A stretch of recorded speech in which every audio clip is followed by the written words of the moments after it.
Hello and welcome to Tips and Tricks chapter of this essential course. We briefly spoke about time stretch node.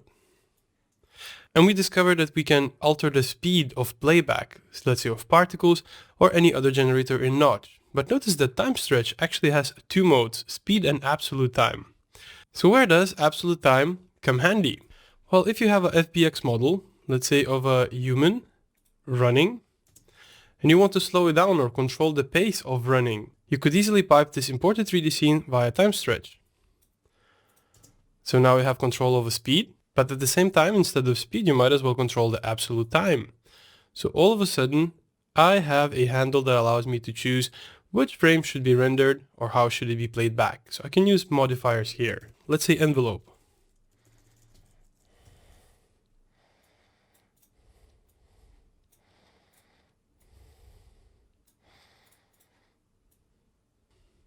All of a sudden, I'm in complete control of the playback. I find this feature really useful, sometimes when you need to set in triggers for animations, or set in some kind of an interaction and you have an animated FBX model, time stretch and absolute time is probably the best way to go. So in this tips and tricks section, we'll talk about select child. Let me quickly rig it up, and then I will explain you where does it come handy in day-to-day Notch use. So select child node allows you to choose whichever the indexed operator should be rendered on screen at what time. Now to illustrate this, I'm going to get three shape 3Ds. So let's say this is our number one. I'm going to make sure that we see things better by enabling the grid. I'm going to make a copy of it. This is our number two. Just kind of offset it in space. And this is our number three. There we go. I'm connecting them all to the root via shortcut Control R. So if I connect all of these three shape 3Ds via select child, all of a sudden in a select child index, I can choose whichever the one is to be rendered on screen via the slider. Here as well, I can use math, continuous, or any other modifier to drive this selection. This workflow is extremely handy when it comes to cameras.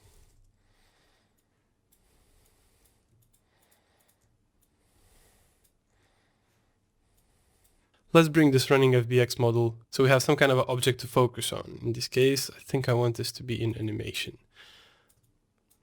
Let's say this shot right here. We have a camera. I'm going to right click, go for camera options, set to current view. There, one camera is already looking to him from the side. I'm going to push it a little bit aside. I'm going to make a copy of it, connect it to the root, and I'm going to pan somewhere else, for instance, to the top. Yeah, somewhere right here. So the second camera, camera options, set to current view.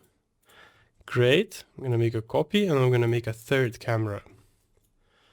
Maybe the third one could be just behind the running guy.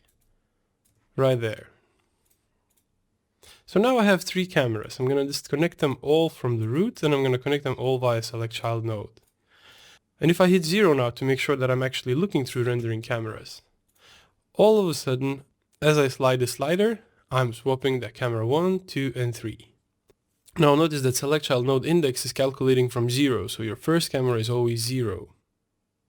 And stacking order is very important here. So if you restack those cameras, all of a sudden, the index order changes as well.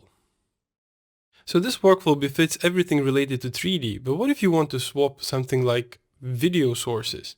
For that, we have a separate node that fulfills a similar task, and that's multiplex sources. I'm going to further illustrate that by outputting multiplex sources to, let's say, image to the output. Let's connect it to the root. Now let's feed in multiplex sources to the image 2D. Multiplex sources at this time has no sources whatsoever, so let's bring in several. In this case, I'm going to start with the first one, band Shutterstock, and I will pipe it into the first input source. There we go. Then I'm going to grab another, let's say base. This is how the base one looks, great. And I'm going to pipe it to the very same input. And I'm going to grab a third one, dark sky loop. Again, to the same input. So In a multiplex sources, we have a source index, just like in the select child node. So all of a sudden, we can choose whichever the video should be rendered at what time.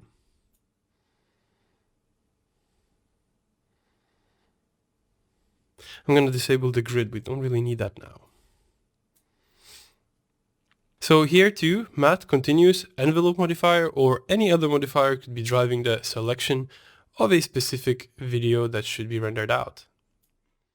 So to top this off, there's one more node that I would like to introduce in this setup, is layer precomp.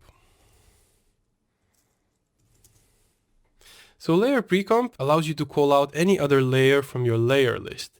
In this case, we have two layers. So the first one is time stretch.